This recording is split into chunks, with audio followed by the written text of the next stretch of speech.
चुनावी रणनीतिकार प्रशांत किशोर ने अपनी जन सुराज यात्रा के दौरान नीतीश सरकार पर बड़ा हमला बोला। प्रशांत किशोर ने कहा कि केंद्र सरकार की तरफ से बिहार सरकार को 10,000 करोड़ रुपए सालाना मिलता है, लेकिन बिहार सरकार केवल 4,000 करोड़ ही केंद्र से लेती है।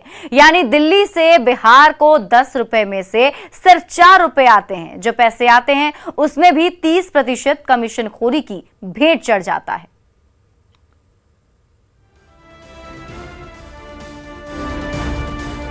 देश भर में अपनी चुनावी रणनीति का लोहा मनवाने वाले, अपनी रणनीति से कई नेताओं को मुख्यमंत्री की कुर्सी तक पहुंचने में मदद कर चुके चुनावी रणनीतिकार पीके उर्फ प्रशांत किशोर आजकल बिहार सरकार की पोल खोलने में लगे हैं।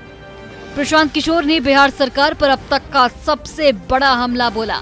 प्रशांत किशोर ने कहा कि मनरेगा के तहत केंद्र सरकार की तरफ से बिहार सरकार को 10,000 करोड़ रुपए सालाना मिलता है, लेकिन बिहार सरकार केवल 4,000 करोड़ ही केंद्र से लेती है।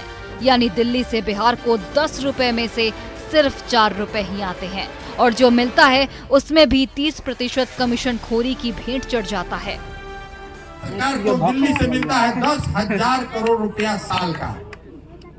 10,000 करोड़ रुपया बिहार सरकार अगर चाहे तो दिल्ली के सरकार से, दिल्ली के बजट से ले सकती है, ताकि यहाँ के लोगों को मनरेगा में मजदूरी मिले।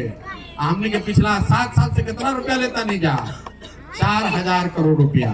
मतलब 10 रुपया में 4 रुपया लेता नहीं जा। इतना खा पी के जा अफसर मस्त बाड़न कि 10 में 6 रुपया हमने के दिल्ली में छोड़ देता नहीं जा। 4 रुपया जो ना आवत में 30% कमीशन पहले पीसी लेता अफसर, 30% 40%। जाके आदमी के दुर्दशा ना हुई तो क्या हुई रहा बताएं। मनरेगा को लेकर बिहार सरकार प्रशांत किशोर के हमले से जेडीयू नेता तिलमिला गए हैं। जेडीयू प्रवक्ता अभिषेक झा ने कहा कि प्रशांत किशोर बीजेपी की बी टीम की तरह बात कर रहे हैं।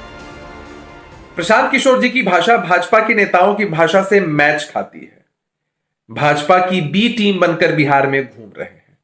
कहां से फंडिंग हो रही है हर कोई समझ रहा है। किस तरह से ये भाजपा के एजेंट के रूप में काम कर रहे हैं। मनरेगा को लेकर नीतीश सरकार पर प्रशांत किशोर के हमले ने बीजेपी को भी बोलने का मौका दे दिया है। बीजेपी सांसद राकेश सिन्हा ने कहा कि बिहार की सरकार को विकास की कोई चिंता नहीं है। बिहार में विकास की गति धीमी ही नहीं है, नाम मात्र की है। बिहार का स्वास्थ्य, बिहार की शिक्षा, बिहार का पर्यटन, बिहार की सड़कें आप देख लीजिए। ये दिखाई पड़ती है कि बिहार में सत्ता में बैठे हुए लोगों की रुचि सिर्फ अपने को समृद्ध करने में है, न कि राज्य को की उन्नति में। चुनावी रणनीतिकार प्रशांत किशोर आजकल अपनी जनसुराज यात्रा पर हैं। अपनी जनसुराज यात्रा के दौरान प्रशांत किशोर लगातार सरकार पर गंभीर सवाल उठा रहे हैं। पीके ने ताजा हमला पश्चिम चंपारण के योगा पट्टी में किया। राजनीति अपनी जगह है, लेकिन अगर प्रशांत किशोर के दावे में दम है तो ये बहुत बड़ी बात है, क्योंकि एक तरफ बिहार सरकार आरोप लगा रही है कि उन्हें केंद्र से जरूरी मदद नहीं मिल रही, दूसरी ओर अगर केंद्र का पैसा वापस हो जाता है तो ये चिंताजनक बात है। न्यूज़ 18 के लिए पटना से आनंद अमृतराज और दिल्ली से अमितेश के साथ ब्यूरो रिपोर्ट।